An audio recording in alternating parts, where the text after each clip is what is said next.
भारत नील गगन में पंछी।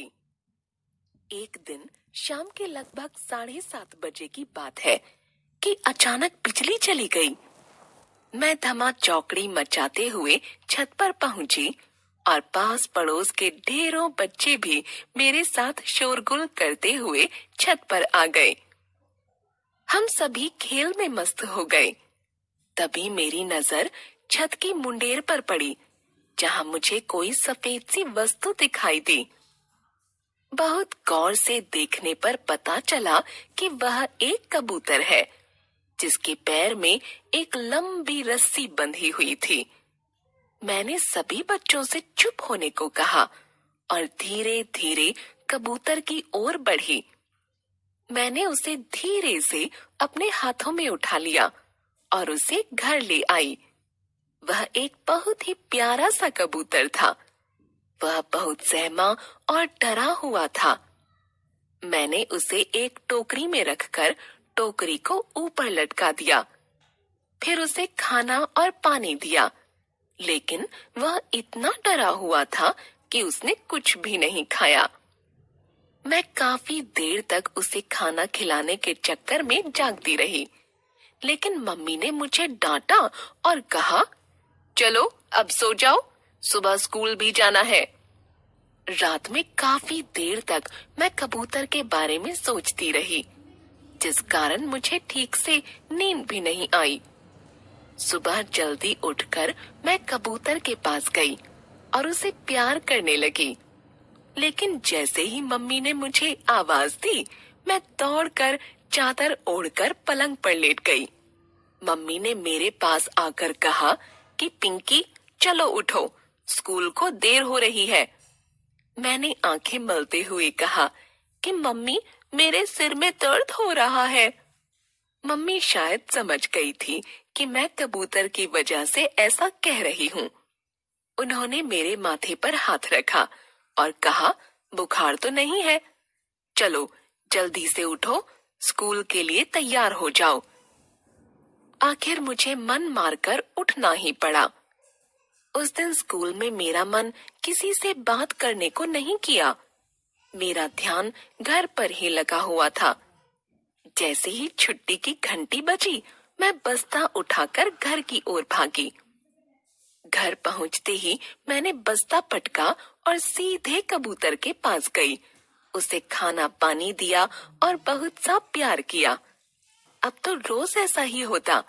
मम्मी ने मुझे बताया कि कबूतर बहुत ही सीधा पक्षी है, यह किसी को भी नुकसान नहीं पहुंचाता।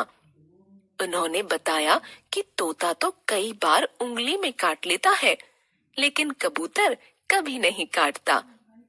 मैं सारा दिन कबूतर को अपने कंधे पर बैठाकर पूरे घर में घूमती, क्योंकि हमारा घर चारों तरफ से बंद रहता, इसीलिए कबूतर कहीं बाहर भी नहीं जाता। मैं उसके मुंह में एक एक दाना गेहूं का खिलाती और वह बड़े प्यार से मेरे हाथों से गेहूं के दाने खाता। हम सभी उसे बहुत प्यार करते थे, इसीलिए हमने उसे प्यारे कहना शुरू कर दिया।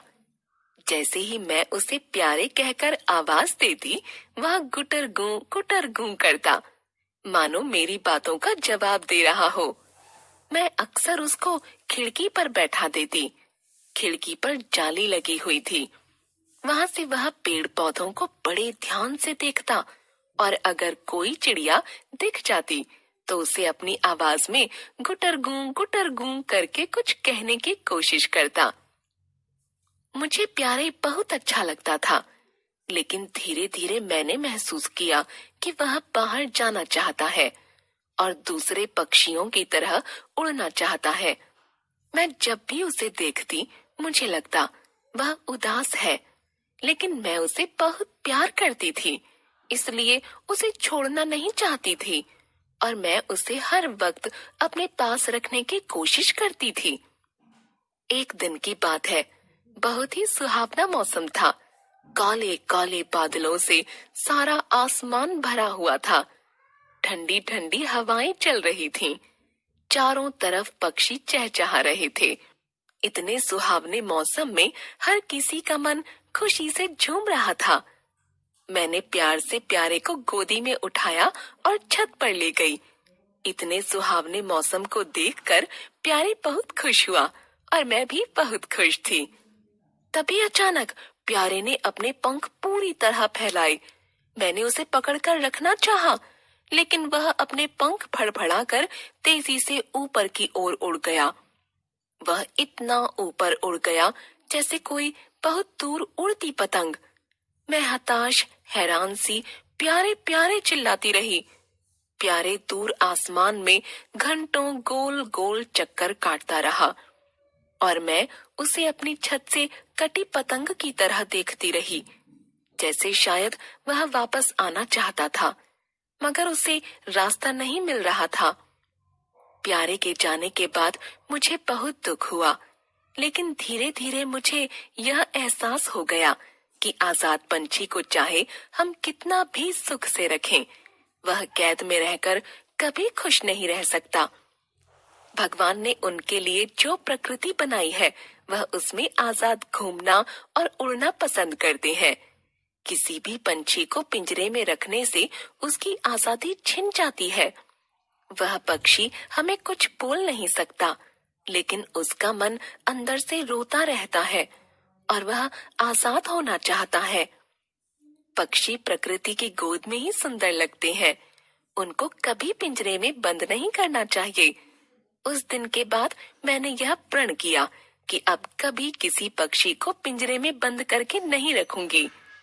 मुझे जब भी किसी पक्षी से प्यार करने का मन करता, तो मैं अपनी छत की मुंडेर पर बहुत सारे गेहूं के दाने और पानी रख देती हूँ और ढेरों पक्षी आकर दाना चुगकर पानी पीकर उड़ जाते हैं। मैं उन्हें देखकर